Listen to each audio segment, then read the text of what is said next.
everybody. This is Reverend Morbid here with Cleveland Monster Club, along with Mopar Monster. And we are here today with Jamie and Maria from the Riverside Cemetery. And so we're going to be going over a lot of the cool things they do there. They have some events coming up. We'll discuss a little bit of that. We'll discuss a little bit about the history of the cemetery and how all this coolness recently has popped up. Because I only go there for funerals, and now all of a sudden I'm going there for festivals. That's the way it should be. That's awesome. You know, just celebrate everything. Yeah, as But the hi, Victorian welcome to the like. welcome to the little show. Thank you. Thanks. Happy to be here. So what started this whole ball of we need to get out there and do a lot of cool things? Yeah, it's actually it's a really cool story. When I started with the cemetery in March of 2020, there was some crazy thing going on. I think it was called COVID. And I was doing hair full time, and all of a sudden I just wasn't. And my family has a long history with Riverside, and so I decided I will go ahead and follow in my family footsteps and head in there. We didn't have any social media presence at all. Everything seemed so old. Yeah, and traditional, which is great.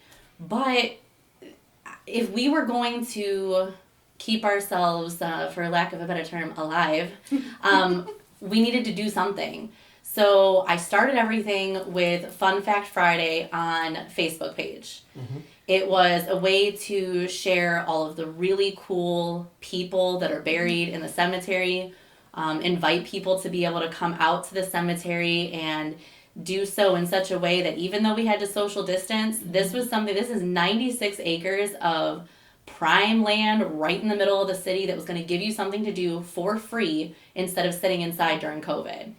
Yeah, definitely. Yeah, and once we opened up and everything kind of got back to normal, then all of a sudden I had people reaching out on this Facebook page that had grown and said, hey, are you guys going to have like an actual tour now? And I thought, okay, let me see what our old tours were. And I decided right then and there, we're not doing those. We're going to do Fun Facts on Foot.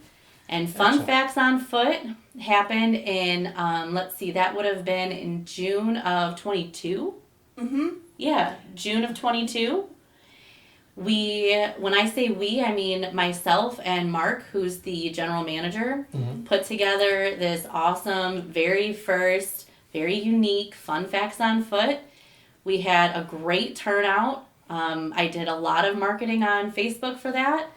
And that's when Maria entered the picture. So I had found, obviously, on Facebook, I was like, oh my God, I drive past that cemetery all the time when I'm going into downtown Cleveland on 71. And I've always wanted to stop there.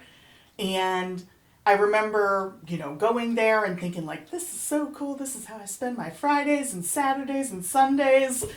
And it was the Schlother. Yeah, the Schlother Mausoleum. Yep. So it was the second to last monument that we stopped at on the tour. And somebody had asked, on the Schlother monument, there are two really distinct symbols on there. And somebody had asked you, oh, well, do we know what those mean? And I remember going like, oh God, do I say something? Should I say something? Glad you did. Yeah. And so it's, Victorian symbolism's always been like I have a lot of weird interests, and that one has always been one I've really enjoyed learning about. And I'm like, now is my time. And I raised my hand and said something. And after, when I left, I was like, okay, maybe, she seems really cool. She would get it. So, I'm going to reach out over Facebook and just see, hey, if you ever wanted to do a tour on symbols, I would be more than happy to do it. Yeah. And that was kind of, the rest was history. We met up, maybe a couple of weeks later later in June. Yeah. And we started planning for our first Symbols and Stories in October. September. No, It was the September. very You're right. very last Sunday in September. And Oh my God, we were so nervous. We were. Well, and there's like, so there's, okay, story time, right? Videotaping you guys. Yeah. But like, the thing is like, there's this, I don't know what you want to call it. There's like this feeling that people get sometimes when they get like corrected when they're in a spot of authority, like speaking out to other people, right? And that's just not me. I'll be the first one to be like, I have no idea what I'm talking about, but let me get back to you. And I didn't have to get back to me. She was like right there ready to offer her help.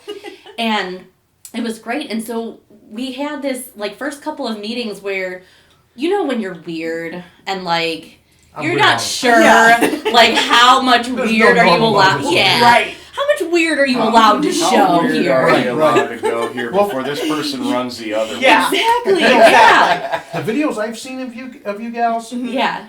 you're pulled in right away. That's because you awesome. make it fun. You have a sense of humor. Your quirkiness comes out, and that's what just makes them enjoyable. Thank you. And That's when awesome. Eric said you were coming here, I was excited. Yeah. Because it's cool. I mean, who Yeah. thinks to take a cemetery and go, we can make this cool? You know, we could talk about the Right. history. We Yes. could talk about, symbols and, Yep. and who's buried here, and then have a music festival to wake everybody up. Yeah. So how do you go about figuring out? You guys have so many people that are buried there in the cemetery. How do Yes. you go? Do you just walk around and look at the names and see who sounds interesting and look them up? So usually I'll start. We learned very quickly that we have to do it by section. Yeah. Because guess who went through for like 2 months in Yeah. the summer and took pictures of stones and the symbols, but didn't take pictures of the names of the sections they were in. and I remember showing you these and Yeah, you're and I'm like, okay, but where is this? But where is this and who is this? I'm like, that's a great question. I don't know. But no, so now we know it's by section, Yep. and I just go up and down the rows, and if I see something that's kind of neat, maybe I don't know what it means initially or Right. something weird, Right. I'll take a picture of it, or, she's there every day, Yeah. and she'll see something and she'll be like, hey, We should do we this. should do Yeah. this. Yeah, but it starts with her taking the pictures, and then I go through those names, and I do a little bit of light research just to kind of figure out, is there anything about this person that would be interesting, or maybe something we can learn about, something like that. And then usually we'll take that and narrow it down from there, and that's how we create the tour. Now the problem was, with our symbols and stories, there was so much. The cemetery was established in 1876. Right. We're coming up on 150 years. It's a lot of history. It is. And, it wasn't as easy as like, we just know certain amount of people are there. There are the ones that everybody kind of knows, the big one, like Robert Lockwood. Everybody knows Robert Lockwood's buried at Riverside. Linda Ann Eastman. Everybody knows Linda Ann Eastman. She's, the library person. Everybody knows about the... Avery. There's some that... There's some all the that... big names that everybody Roads. knows. Yeah, Roads. exactly. But we needed more than just that, because we wanted the people who meant more to like the development of Cleveland, the people who maybe never had their stories told, the people who maybe once had their stories told, but now it's been 100 years and they're not household names like they used to be. Those were the people we wanted to focus on. Heck, my great grandma's buried there, and just the things I heard about when she was small, how she, her parents died of, consumption and Oh, yeah. kidney disease. That's a big one, yeah. And Yep. she was raised by relatives from Spain, Oh, wow. and I'm listening to my grandma's history, like, good grief, that's like Yeah. that's like a series on Hallmark or something, like Yeah. a 5-episode Yeah. series going on there, Grandma. Yeah. And just she's buried there. Yeah. She We have lived to be in her 60,000, more than 60,000 people buried there. To say that we could narrow it down ever would be absolutely impossible. Right. And we've just done like one side of the cemetery. Right. There's like a whole we don't like that side of the cemetery. It's where the, I don't want to say newer stuff is. It's because it's not necessarily new. It's just, so our cemetery essentially is divided up, I would call, in like 3 different parts, right? We have what we would consider our historic section. It is the section of the cemetery that has our chapel. It's the part that was laid out first in the inception of the cemetery. Then we have the other, like, mirror opposite side closer to Willowdale Pearl Road there. It's equally as old, but then also has a lot of very new burials there. And then you've got the valley. So we have only tackled that one area, and I mean, it's like tip of the iceberg. It's unbelievable what we've come across so far. You know what I came across there one time? I was just walking around snapping photos for the calendars. And there is actually, I don't know if you noticed it, over by Hans Tiedemann's section, Okay. there's a Hoover. Somebody with the name Oh, Hoover. yeah, the name. Yeah, we did. Wait. Right behind him is Kirby. Kirby. Yes. We did notice that. We did notice that. Yeah, because we were talking about where's Dyson. Oh, Yeah. did they plan that? Or I was like, check this out. I know. Yeah.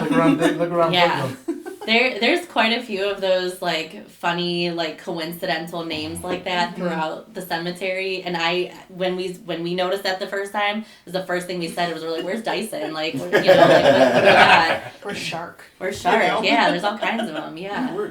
Where's Red Dirt Devil? Yeah.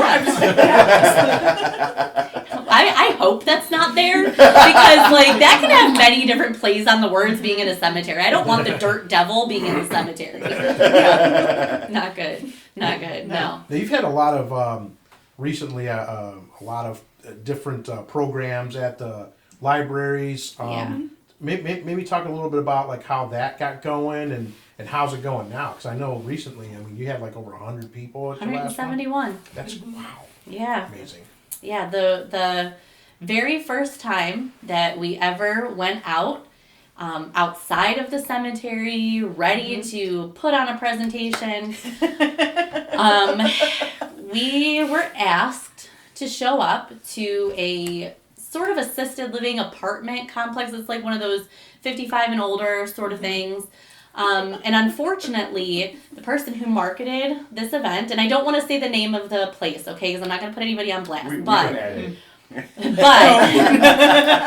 the person who marketed this event did not tell them that we were going to be there to teach about history and the people of Riverside. Instead, they just said that two ladies from Riverside Cemetery are going to come and talk. Oh no! And so they thought it was a sales pitch. Oh no! We were like, here. You're you're look, going to be dying you don't look soon. too well. Here's some brochures. Here's my card. They were not receptive to us No. at all. Nobody No. showed up. No, there was one lady who showed up who insisted that we still give our presentation to just her. But we said, no, we're not going to do that. If you ever want us back, we'll just... So we learned a lot from that, though. We marketed then, and we decided that from that point forward, if someone's going to come and ask us to speak individually, like as a group or whatever, we're going to make sure that we have some sort of a sign up and ensure that there is at least a group of people that are interested in coming. We have not had that happen again. Right. And actually, well, the one thing, but that ended up being... It was good. Yeah, there was a historical society that we met with, and it ended up being like, we're just going to go through our presentation because it was right before we had... It was the day before. The day before the was it the Cleveland Haunt Club that we were... No, that was, no.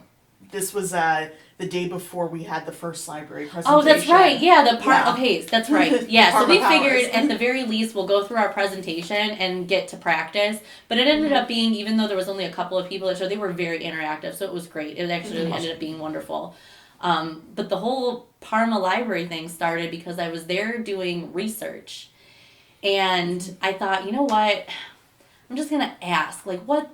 I don't know if it costs money. I don't know anything about it. So I went ahead and I talked to the events coordinator and I asked him, what would it take for us to be able to give a presentation here at the library? We don't charge anything. We just kind of want to come out and have an opportunity for people who are not able to walk around the cemetery, because that, by this time, was something that was already brought up several times. We have those who have walkers or wheelchairs. Maybe they can't make it the whole time, but they still have that interest in hearing what we've got to say. And so I sent him a slideshow, And he said, wow, this is great. I think this would be wonderful. We can put you in our meeting room A. It holds 50 people. Do you think that'll work? And I was like, yeah, sure. We can do people. that. Yeah, I think it'll be fine. And then we marketed that event. Mm-hmm. And he said, I think I have to open it up to meeting room A and B. You've got so many people calling. There's like 100 people that want to come and see you. And I said to Maria, I'm like, who wants to come and see us? Like, what? Like, we were thinking like 50 people. That would have been awesome. Yeah. And then we were sitting in there, and it wasn't like when you were there the last time. But we kept, she and I went and got changed into our our Victorian morning attire. We always, in those events, those presentations, we always wear period appropriate attire. It's Because different that's than who we It are. adds to the ambiance it of does. what you're talking Yeah, about. It really it does. does. Yeah, we agree. And we just watched all these people just kept coming in and coming in, and they had to keep putting chairs in the back. It was wild. And I mean, everyone was great. They were so respectful. It was great. And, and we were immediately, like that night, the events coordinator was like, we have to have you back. We need to have you guys back. And that, of course, was the library presentation then that you were talking about, where we had like all of those people. Yeah. There was 171 people that showed up. The room is supposed to hold 150, and they packed every bit of 171 people in that room. When I said, okay, I want to go to this event, you guys did that thing online where, okay, you have to register for it. It's free, but you have to register so make sure you get a seat. Yeah. It filled up that first day. I'm like, you can tell them what's holy going on now. cow. It filled up the first day, but then you could still add yourself to the wait list, right? Mm-hmm. Okay. All of the people that were on the wait list showed up anyways. That's where we got the 171 people. And then there was also some people that didn't register, that just kind of showed up and was hoping for the best. And Chad, who's the coordinator, comes up to me, well, both of us really, and he's like, do you guys mind just starting like 15 minutes late? Because if you do, we're going to put another 2 rows of chairs all the way in the back, because you've got some people out here that really want to come in here. And so we're like, sure, 15 minutes, if that means that everybody gets to see it, absolutely. And it actually worked out to your benefit because you were having projector issues. Yeah, and things like there was all and kinds everybody of had to issues. turn around that was 180 such degrees. a mess. That's just proof that like it's even the best like plans and that was a mess. But because of how quickly everything filled up, Right. I made sure that on April 16th, when the registration opened for our Middleburg Heights Library presentation, I made sure that I posted the link and told people, you have to make sure you register. Don't let this happen again. The registration opened at 1 o'clock. There was 120 seats. I think I texted you at like 1:08. It was 8 minutes.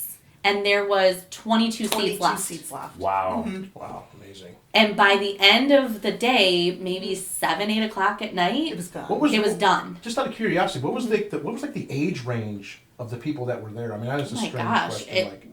All ages. Yeah, All all ages. ages. Yeah. No kids, There because we wasn't did yet. say. Well, this one we did say that no kids, because the presentation that we're currently talking about was murder, Murders. mystery, and amazing stories. And some of the stuff gets a little bit graphic. We tried to be careful about what we were saying, but it does get a little bit graphic. Murder is murder. Yeah. I mean, do about it. Yeah. I would say really all age ranges. Yeah. There was young people. There was, nice. yeah. Lots of senior citizens, I would I say. was wondering, I was wondering if you guys stumbled onto like a Gen X tour thing of. No, We're like, no, finally it's like- something we like. Yeah, I mean, it's crazy. Forget Disney World. You would think that, like, maybe, I guess I can't say you would think, I would think that maybe not so much the older generation, like, maybe 65, 70, 75, probably wouldn't want to come see about the murder mystery Yeah, stuff. I'll see you. Yeah. I'm gonna be there anyway. But There they was- totally were. That's cool. It was all age ranges. It was awesome. Yep. I was shocked. I think that because I feel like lately, since COVID, there's been like a resurgence of people being really into kind of like the darker side of stuff. Like there's always been, like, I've always been into cemeteries ever Sure. since I was like a little kid. my parents were super stoked about that. But like, I feel like now, because we have, in some ways, like, just like during the Black Death in the Middle Ages, the art changed afterwards. It was a lot more skeletons, deathy things, you know, memento mori. And now, after COVID, we've all had kind of that a brush with death. Right. And like, would the 12-foot tall skeletons have been as popular Right. if they hadn't been? Yeah. Right. You know, like, I mean, now we were all like, you know, I want to put my 12-foot tall skeleton up every year. So after COVID, I feel like everybody's kind of like, they're a little more comfortable talking about death and dying. Yeah. And I think that finding programs like this, where I want to say we talk about death in a way that is, you know, respectful and it's remembering the people. Yeah. There's a lot of interest in that, because I think in a lot of ways it's still, for some people, a very taboo subject. Yeah. Or they don't want to And talk it's about strange it. because celebrating death is been in many cultures for thousands of years. and that's It what has funerals been. are Yeah. all Just about. American You're culture, we celebrating- kinda- You're not actually Yeah. celebrating the death. You're actually celebrating the life Yeah. of the person Yeah. who And- passed away. Since, like, you know, the 1940s on, we've kind of become detached from that. You know, funerals and death are very much a pretty thing. You know, everything is very sterile. And that's fine. That's where, you know, everything goes. But there's also this other side of it, like the Victorians had, where they were very close to death all the time, and you talked about it. And I mean, for crying out loud, like, when there were little kids would get like funeral play sets for themselves, because they knew, like, it was, you know, you could die at any time. So it's nice to be able to kind of bring that full circle with what we do, and remind people that, you know, we sometimes feel like we live in a world that is brand new and all these crazy new challenges. And sometimes with what research we do, we realize that it's not there. It's not that new.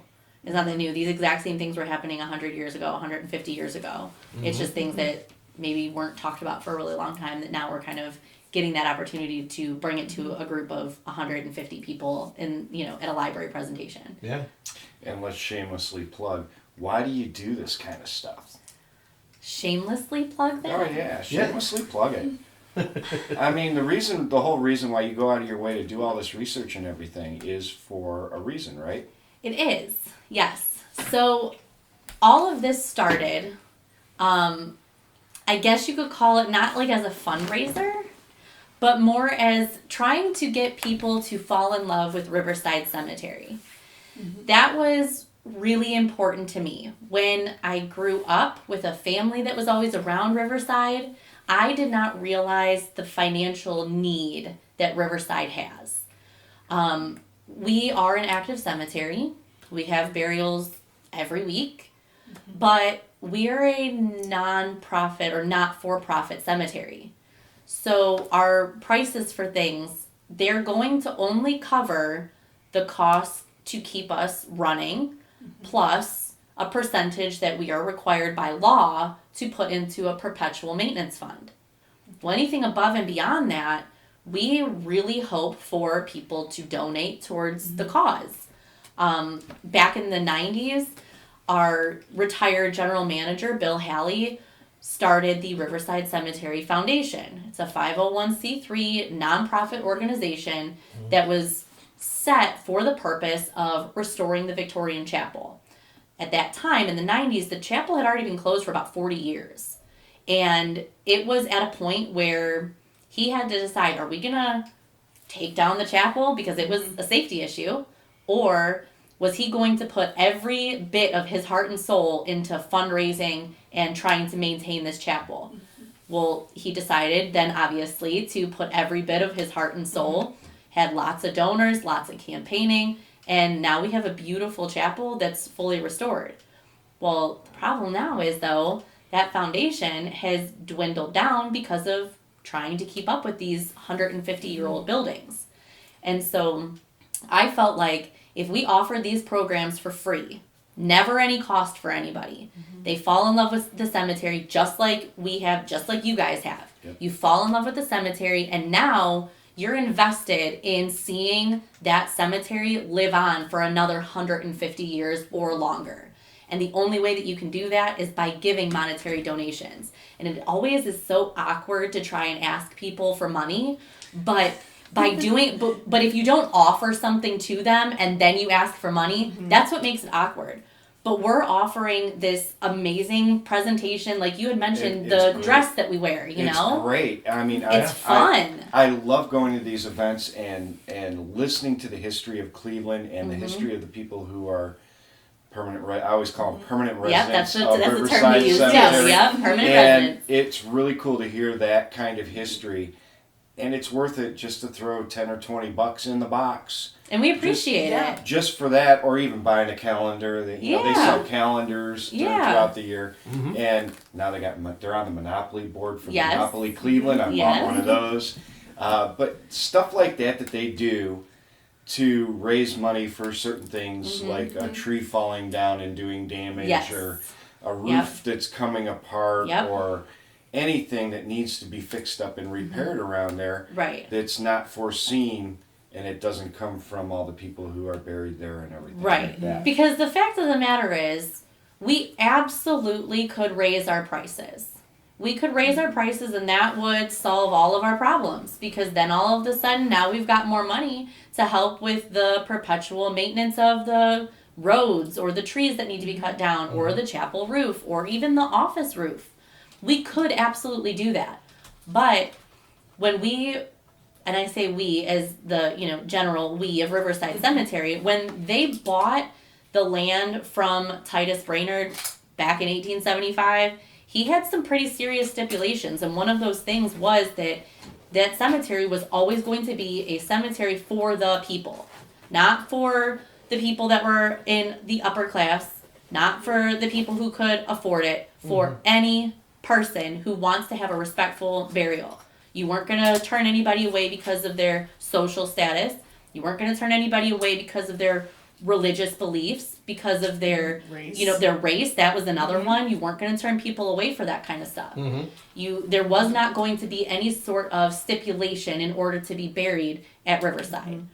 So how could we now, future Riverside, how could we possibly raise the prices and make it all of a sudden not affordable for the people of our community, while also still maintaining those goals and those aspirations Right. that Titus had back in 1875. It just doesn't seem right.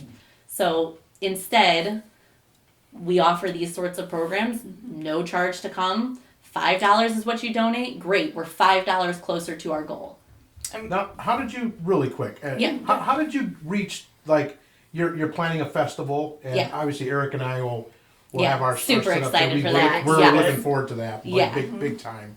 How did that come about? Is that and what are your plans for it? Like, is this the first year you're having it? Sort of, yeah. So for years they had what was called the Jazz Festival. The Jazz Festival, of course, the idea I think probably came about with the fact that we've got Robert Lockwood there, and so they're like, blues and jazz, let's bring everybody together. And they would allow people to come in and set up like a tent to sell items, but they didn't advertise that, and they didn't charge for it either. Anybody could just set up a tent that wanted to.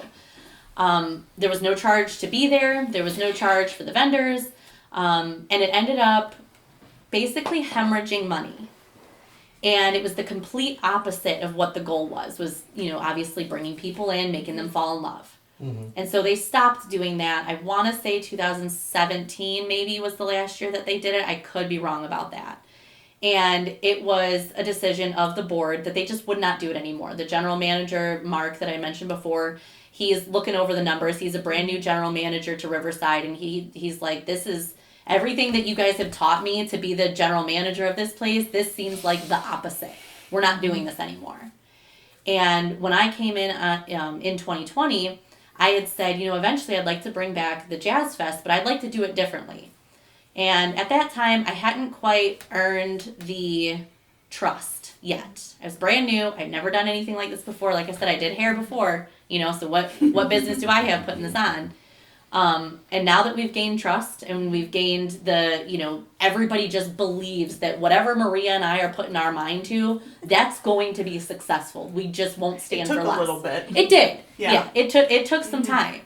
But I said, you know what, I want to do it different. I don't want it to just be a jazz fest. I want it to be something that the community can be involved in and have the backing of the local artists, the local musicians. And so I kind of did some research looking at some of the other events that happen in Cleveland. You know, you've got like the Tremont Food Festival. You got all kinds of music and arts events that happen all over Cleveland. I mean, that's one of the things that Cleveland, I feel like, for me, I guess, born and raised as, we're known for. Yeah. And I took all of those things. I reached out to some of my friends that had been vendors before, and I said, what are you looking for? What kind of things do you hate? What do you like? What do you expect? And I presented this all to the board, and I said, this is what I'm going to do. I'm going to do it. And it's not going to hemorrhage money because we're going to charge the vendors to be able to set up here. And it's not going to hemorrhage money because we're not going to spend $1,000 on one person to come and play the violin for 3 hours. I'm going to reach out and I'm going to actually interview and listen to tapes of who wants to be a musician for this. I had several musicians who reached out, several local musicians. That was probably one of the hardest things that I had to do, was to narrow it down to 3. That was the hardest thing, having to tell people that were equally as excited as I was to play for the cemetery and having to tell them, I'm sorry, but I'm going to go a different route. That sucked.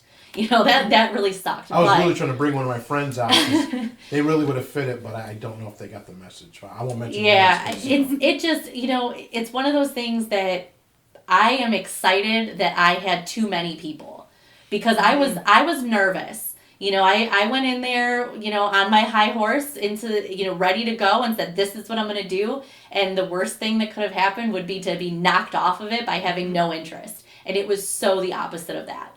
And the goal then, of course, is to have that whole line of vendors there. I even opened it up to have kids, young entrepreneurs, anybody 17 and under was going to be able to set up a table, no charge, and come sell their stuff. Because again, Riverside needs to be about the community. And the community is not just people that are adults. It's the kids too. Right. And I've got 6 kids that are signed up, excited to cool. sell. Nice. Yeah. So what kind of stuff are they selling? Oh my gosh. Okay, so we've got one kid that makes slime.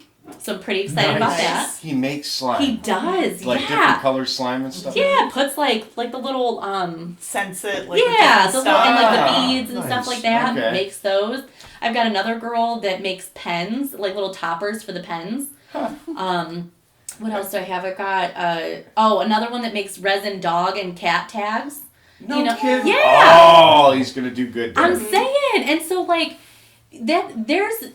you see all these kids that have these major aspirations to be able to have their own business one day, you know, but where do they? Yeah, where do they do? Yeah, Like yeah. what do they do? Sell to their family, you Well, know, his family like and friends at yeah. school, yeah. But this is gonna give these kids a free opportunity to like present themselves to Oh, yeah. a group of people. It'll be a good learning opportunity. It is, for yeah. Well, and- not only that, that's their networking too. So they'll be able to go to other events and Yes. set up. Yeah, and that's kind of what the goal was, you know. Like I've said this now 1,000 times just today. It needs to be about the community. Absolutely. It has to be about the community. It can't just be, you know, the Maria and Jamie show. It has to be about. I mean, it can, but it can be. But like, you know, we get tired sometimes. But you know, having this event, inviting local musicians, inviting the kids, inviting people like you guys that kind of all have this shared interest. Yeah. You know, we've even got a couple of food carts that are going to be there. There's going to be people that are going to be upset. There's going to be people that are going to say, how could you? How could How you have dare you? all of these people coming in and, you know, this is where my loved ones laid to rest. And To be honest with you, if that's where their loved ones came to rest, those are the people who should enjoy it the most, because exactly. that's making sure that their loved ones are taken care of. Yeah. So the people who know people who are buried there, they should not be upset. Yeah. Right. Right. 100%. Because the thing of it is that my uncle passed away in October of 22. He is buried right in that center line where we're gonna have the festival. And love it. I know for sure that he is going to be jamming out while we are all equally jamming out. It's going to be great. And this is what a Victorian cemetery Yes. is supposed to be. Right. It's supposed to be like this. You're supposed to bring, you could bring your, the girl that you're courting to come see your fabulous monument that, hey, you marry me, this is what you get. This is the way it's supposed to be. It's a Victorian cemetery. Let's go back to those roots. I mean, think about like the stuff that we know from plans that you found up in like the Yes, attic. yes. There was supposed to be a big glass conservatory Yep. that was Nice. supposed to be built. Yep. And there was a bridge at one time. There, that yeah, went- several bridges. Yep. And Yeah. and the pictures that you have of it are people just walking through Yeah. and having a day. Mm-hmm. And it's not this sterile, quiet, Oh. cold environment. It's very much alive, Yeah. Right. even though there's Yeah. a lot of Yeah. dead people there. Yeah. Right. Yeah. And it's preserving the That sounds history. really neat. That's Yeah. really cool stuff to find out about that. Yeah. Place. Yeah, it really is. And if that's my goal, if my goal is to make people fall in love with it, then I need people to come in there and not just see it as a place where they go for funerals. I mean, It's so much more than that. I've Here, even here. reached out to you a few times just to go up there after hours and Yeah. take some pictures and stuff like that. And Eric will have his hearse there, so I mean, he'll autograph your calendars too. Yeah, Hey, yeah, yeah, that's a great bring idea. your calendar, I'll autograph it right over top There of you the go. pictures. Yeah, Take and pictures with it. Bill and I are gonna have the book there too, so we can just Excellent, yeah. set up an autograph, line there. You can autograph the calendar. We'll Still autograph the need book. See? I'm waiting for those books to come out May because I'm 6th. first. Yep, I know. I know. First in line Yeah. to come up and buy one, get it signed. Yep. I'll have the books at the Middleburg Heights Library too when we go there. Yeah. I got the okay for that. I wasn't sure if they were gonna let me because it's technically not a book event, Eh, but well, I got the okay. I think when you sell out an event in less than 5 hours, they're They're cool probably with it. gonna let Yeah, you they're do what cool you with want to it. do. Oh, yeah, yeah. And Yeah, that's me yeah. tooting my horn right now. Just saying, yeah. Well, I mean, just, if you two putting your heads together, and just from the videos that I saw, I mean, Yeah. it's all gonna work out. Thank you. You're Thank you're you. the two perfect people for this. Thank so you. much. We agree. We have some more. We have good stuff coming Yeah, up too. we do. Yes, at awesome. the end of this month. Actually, only like a week away now. It's a week. Yeah, away. from today. I know. I'm like, oh, Yeah, God. next Sunday we're gonna have the final chapter of our Symbols and Stories tour. Nice. We kind of have gotten to a point where there's so many symbols that like if we were to continue this, we'd probably get to part 10, part 11. So her and I were kind of discussing recently, maybe if we just ended at 4, and then when we are out and about doing our other tours, we have one coming up then after the summer, we have Roads to Riverside.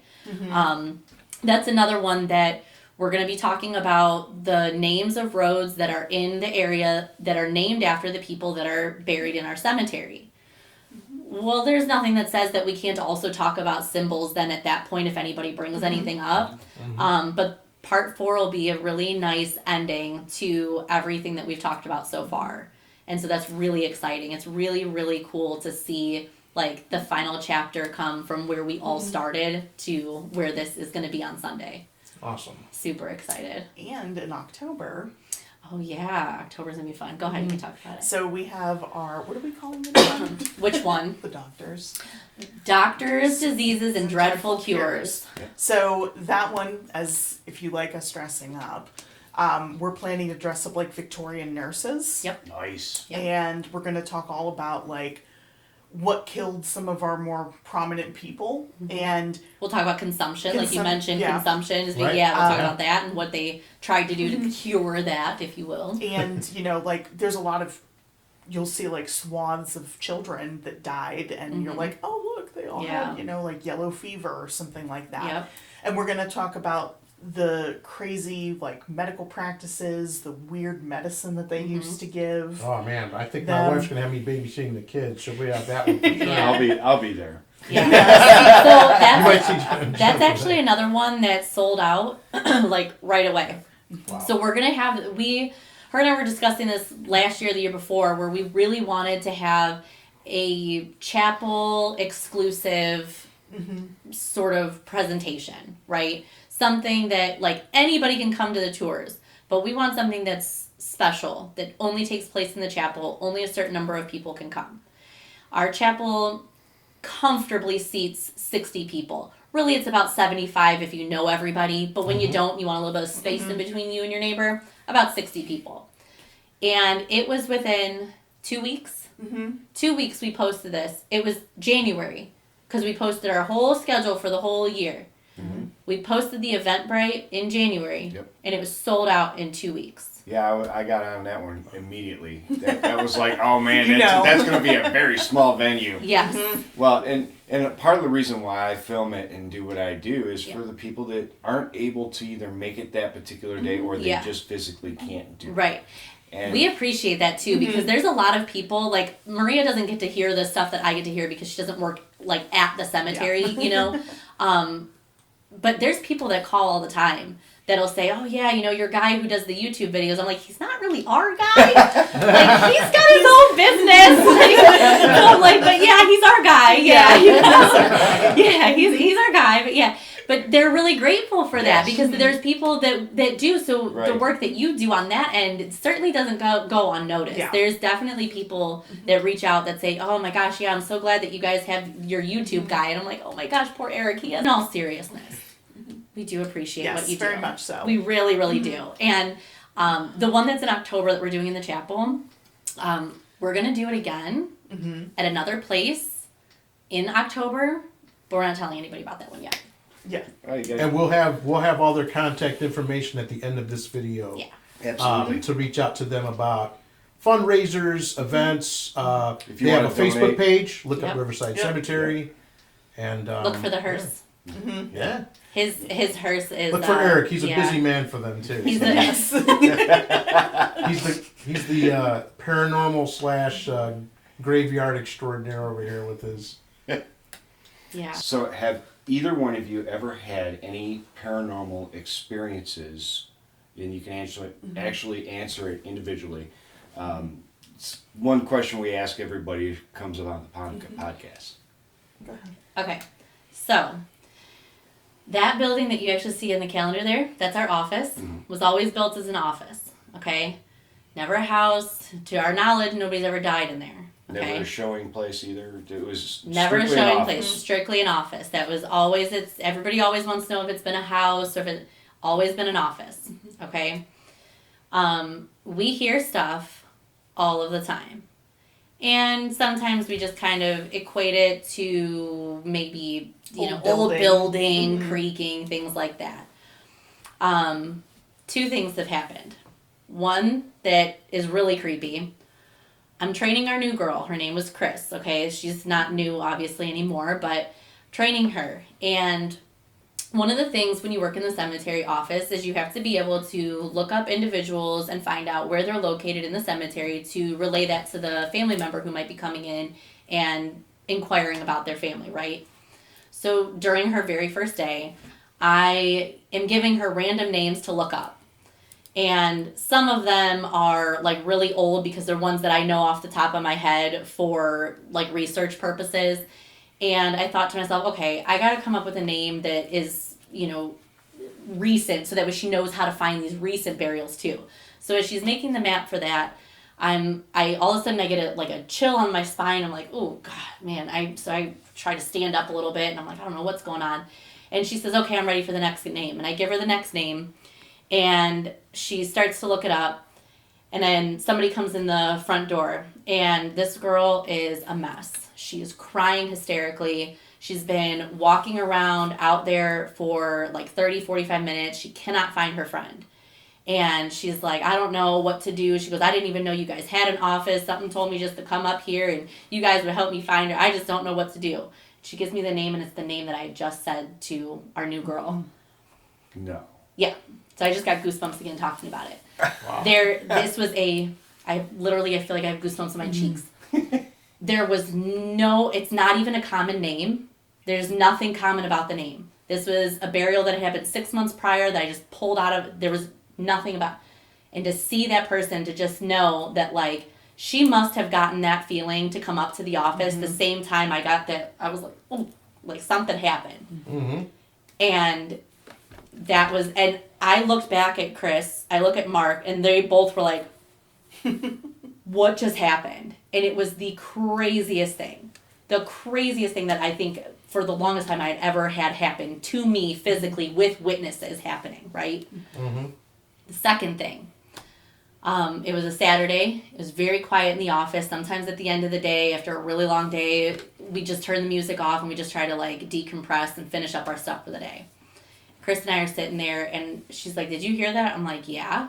I said, it sounded like it was coming from the basement. She's like, I'm not going to the basement. And I'm like, well, if I'll go if you go. So I turned on my video immediately and I'm walking down the stairs and she could hear something and we're both like mouthing to each other because we didn't want the video to pick up our voices, right? So we're both like mouthing to each other like we can hear it. It sounds like a kid. And so I'm following the noise. And then as I'm standing in the one area of the basement, all of a sudden you can hear clear as day, no, stop. Mm-hmm. And so I was like, I look at her, I was like, oh my gosh. So I'm like looking around to like show that there's definitely nobody else in that basement. Wow. I shut the video off and we ran up those stairs. That's crazy. Ran, and we listened to it probably 100 times, all the way up, volume all the way. I loaded it up onto the computer so I could turn the computer speakers all the way up. Ghost hunt. Riverside. Loud, loud and clear as day. No. We even donate to do it. I mean, you are more than welcome to, honest to God, because that I'll show you guys the video when we're done here, but Nice. It is clear as day. So, okay, so mine was, again, like I said earlier, I'm not new to traipsing around cemeteries. I've been doing it ever since I could have my driver's license. And there were a couple of cemeteries out where I'm from the Warren, Youngstown area. So there's a lot of old cemeteries out there. And I decided one day I was going to just take a trip in my teal blue Honda Accord 1992. I was going to just drive around and look. So I go to a couple, nicely maintained cemeteries.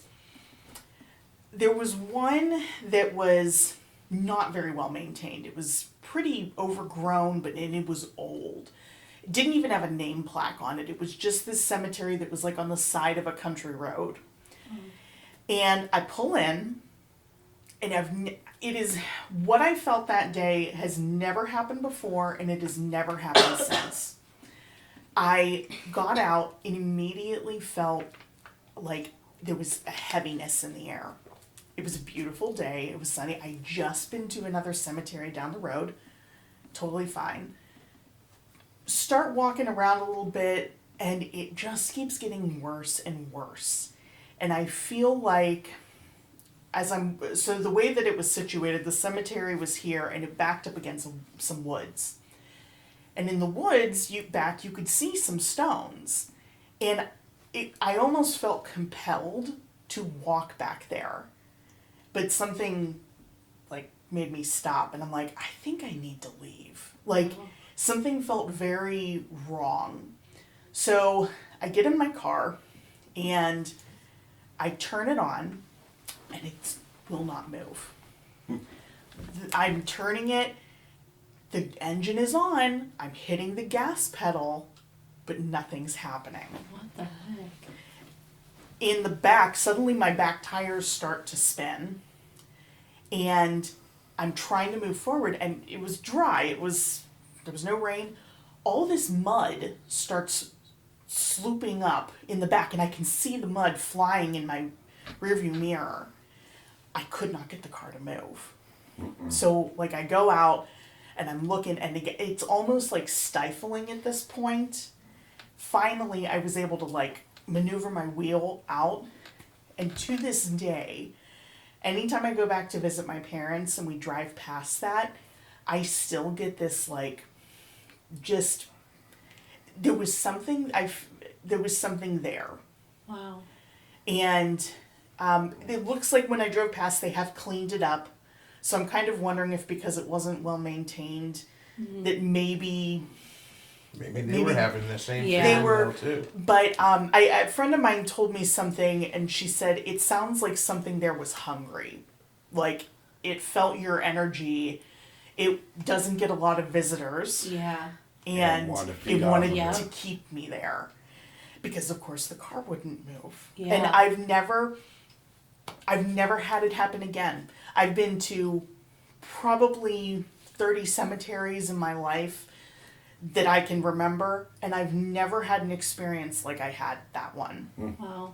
So that was, it still gives me Oh, the yeah. heebie-jeebies to this Yeah. day. And I was like 17 years old at the time. Yeah. So, yeah, That's wild. It was a crazy moment. The only other one that happened, and it wasn't even really it wasn't even paranormal, was I was doing some research, and there was a stone, nothing really exciting about it, but on it it said, "Rest easy, sister." And Oh, that was the one in the cemetery that you were Yes. talking about, right? Yeah, I remember that. Okay. And I messaged her and I said, I want to know, like, what happened to her. Mm-hmm. Because there was just something about it that was very much calling Yeah. me. And that's like the not really good explanation, but I felt like this person wants me to know.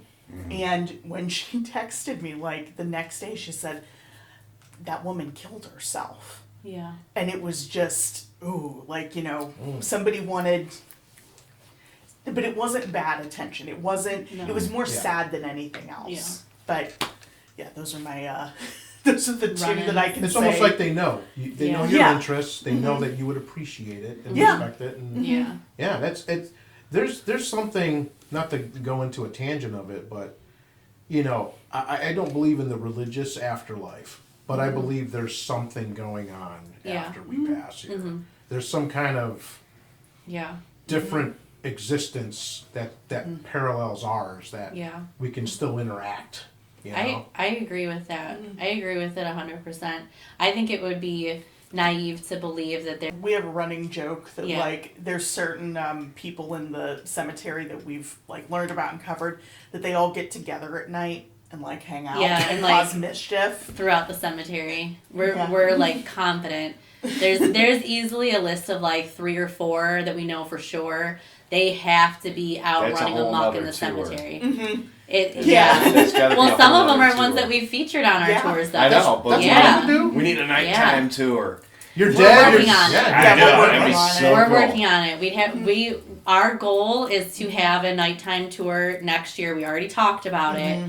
But it would involve like waivers and things like that because I'm it down. would be in most people would be. I mean, I'll and sign it would, a waiver. It would have to be a paid tour, which we're not used to because fine we do with have that, to have too. security You're come gonna in. get a lot of So we'll see what happens with A that. nighttime walk through a graveyard. Oh, yeah. Yeah. Everybody gets a glow stick. We count the glow sticks. Well, as they go down. yeah. I mean, the thing is, you have to remember this is a cemetery that has no Right. electricity out there. So there's no street lights. There's no, aside from the people who decorate with a solar light, there's no lights out there. Right. So it would absolutely have to be like at dusk with like lanterns. We would have to, which we've got already. Lanterns. And it would have to be paid because we have to have the security in there, and it would have to have a waiver for people to understand that if you go to leave and you run over a headstone because you weren't paying attention, you're responsible for paying for that headstone and replacing it. Or if you trip And fall. Yeah. We're not reliable for we're not liable for that. I just said we're not reliable for that. we aren't reliable for Yeah, it. we're not reliable or liable. I count on you for my next accident. Thank God for edits. Right? He's like, Oh, this will stay in there. "That's This will be staying unedited. in there." Oh boy, I thought she was smart. Oh boy.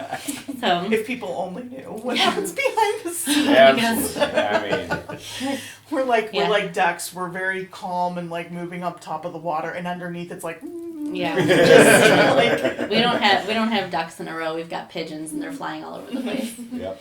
Well, we really appreciate you guys, gals, Yes. coming Thanks- out thanks and for doing coming. this. Yeah. happy to You- be here. You know, This is Cleveland this Monster is really Club fun. fully It was a lot of supports fun. you guys. Thank you. Thank you so much. And anything you need from us, we're here for you guys. Yeah. If you ever want us to come back, Sure. You know? Oh my God, yes. 100%. Yeah, clearly we don't run out of things to talk about.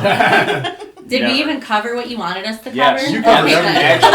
Actually, you covered everything that we wanted. Right. We coached And you see, in that this is how we direction, roll, so 'cause- that's Good. how it is. Just the casualness, we Yeah. ended up stumbling on other stuff too. Yeah, good. Which Okay. I like, you know. Awesome. We get on And our our little viewers. tangents, so. Always got our viewers. Yeah. Awesome. Well, thank you so Thank much for you. having us. Thank This you was a very lot of much. fun. And again, this is Jamie and Maria. They're with Riverside Cemetery. We'll have all their links to their stuff at the end of this video. And I am Reverend Morbid, Mopar Monster. and this is Cleveland Monster Club Podcast. Thanks for stopping. Stay creepy.